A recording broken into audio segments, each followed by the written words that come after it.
Hi guys, today we're going to talk about writing and solving equations, and the I can statements we're working on are I can solve equations using addition, subtraction, multiplication, and division, and also I can write and solve equations from word problems.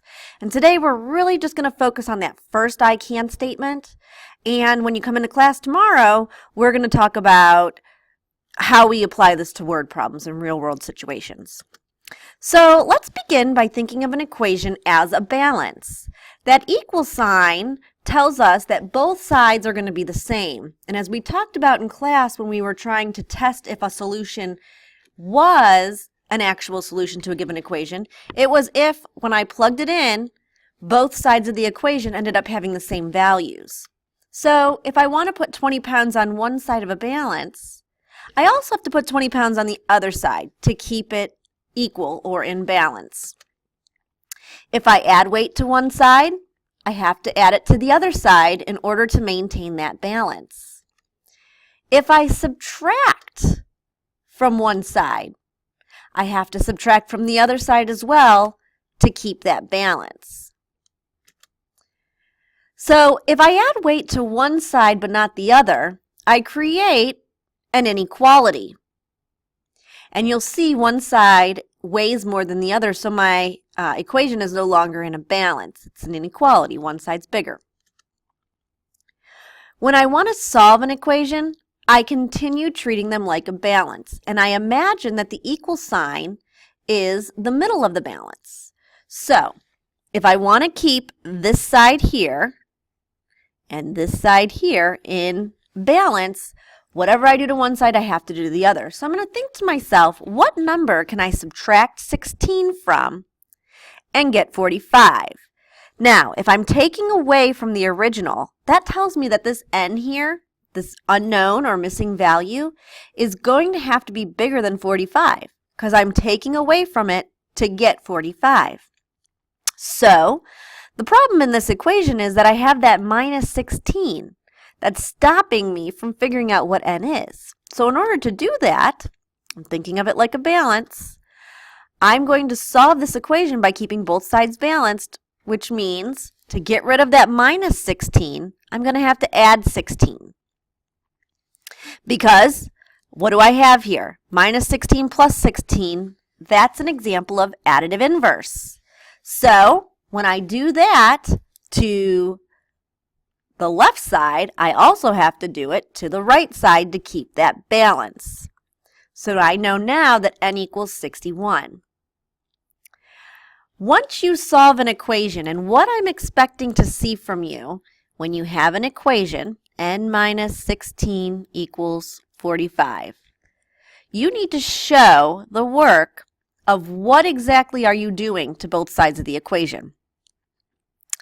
Since I'm subtracting 16 here, I need to add 16 to use that additive inverse to cancel out that negative 16, because the goal of solving an equation is to isolate the unknown value so I can figure out what it's worth.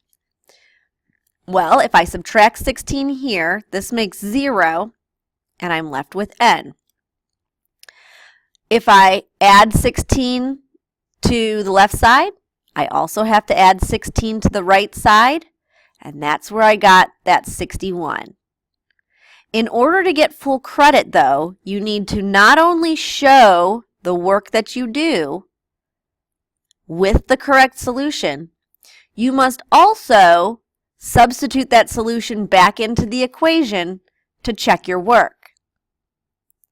If you do this, you should get 100% on any equation solving quiz or test. So let's put it in and ask ourselves, does this make a true statement? Is 61 minus 16 equal to 45? Yes. Therefore, we know that our answer is correct. N equals 65. Let's look at another example. In order to solve this equation, I ask myself, what operation do I have in this equation? And the answer is, I have subtraction. So in order to undo that, I'm going to have to add. 27 to both sides of the equation. That cancels these out because I'm using the property of additive inverse. That leaves me with, on the left side, r, and r equals 62 plus 27, that's 89. So my solution is r equals 89. But I need to check that answer by plugging 89 back into the original equation. Does this make a true statement?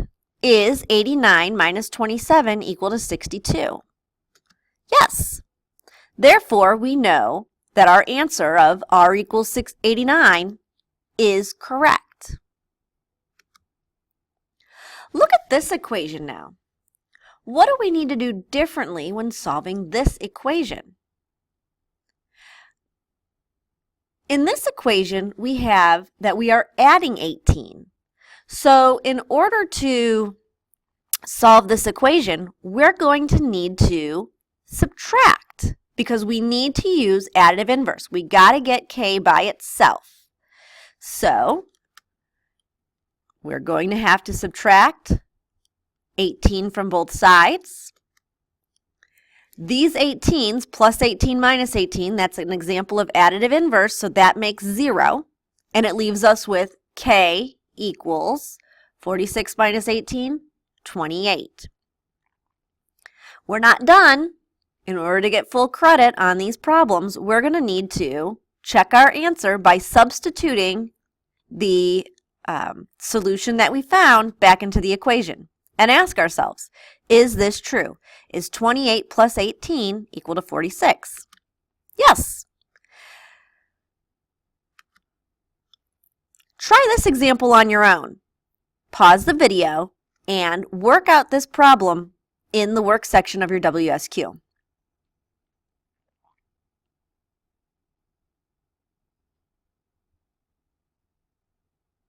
Okay, to solve this problem, we saw that we had addition, so we needed to do subtraction. And to get Q alone, we're going to need to subtract 43 using the property of additive inverse. But since it's an equation, if I do it to one side, I have to do it to the other to keep that balance. So on the left side, I have Q, and Q should equal 48. But you guessed it, before we can say that our solution is 48, we need to check our answer by plugging it back in and asking, does this make a true statement? And to do that, you might even need to, off to the side, do some work. 8 plus 3 is 11. Carry the 1. 4 and 4 is 8. Plus 1 is 9. So I get 91 equals 91, and therefore I know that my answer of Q equals 48 is correct. What about this problem? Here I have multiplication. And how do I undo multiplication? Remember, I just want one x. I don't want 3 x's. So, in order to solve this problem, I'm going to have to undo the multiplication by dividing both sides by 3. This is an example of multiplicative inverse, the inverse property of multiplication. If I have times 3 and I divide by 3, that's going to leave me with 1x, and that's going to equal 15 divided by 3 is 5. So I'm pretty sure this is my solution. In order to check it, though, I'm going to substitute 5 back into my equation to see if I do, in fact, get a balance. 3 times 5 is 15, which equals the right side of my equation, 15. Therefore, I know my solution of x equals 5 is correct. Now it's your turn. Pause the video and complete this problem in the work section of your WSQ.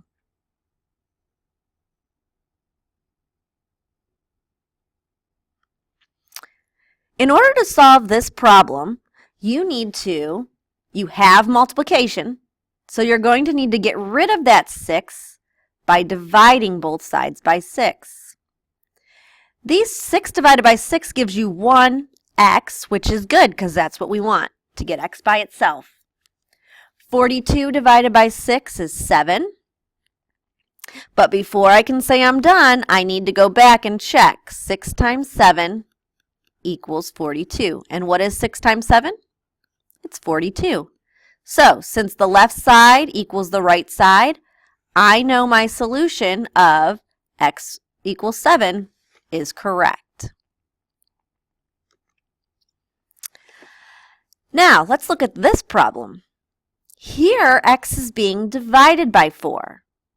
And I can still use the inverse property, multiplicative inverse, to get rid of that divided by 4. If I'm dividing by 4, I'm going to have to get rid of it by multiplying by 4 because I need a 4 on the top and a 4 on the bottom. Like any fraction, I know 3 over 3 equals 1 because 3 divided by 3 is 1. 2 over 2 equals 1 because 2 divided by 2 equals 1. Same thing here. 4 over 4 equals 1 because 4 divided by 4 is 1. So to get rid of this division down here, I'm going to multiply by 4. That will leave just an x on this side because 4 divided by 4 is 1 and I have 1x left.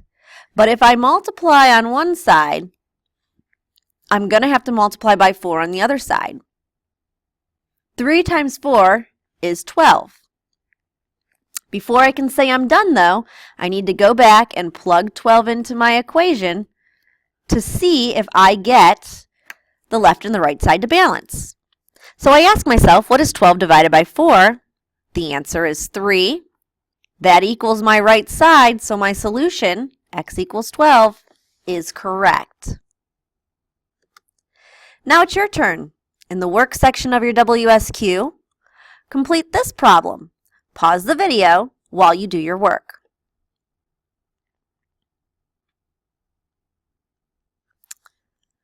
Okay, you've noticed in this problem you have division. So to undo division, we use the inverse operation, which is multiplication. And I'm going to multiply the left side by 2 and the right side by 2. When I do that, 2 divided by 2 cancels out and leaves me with 1x. 10 times 2 is 20. So my solution should be 20 if I've done it correctly. But to check my work, I'm going to substitute 20 in for x and then evaluate. 20 divided by 2 is 10.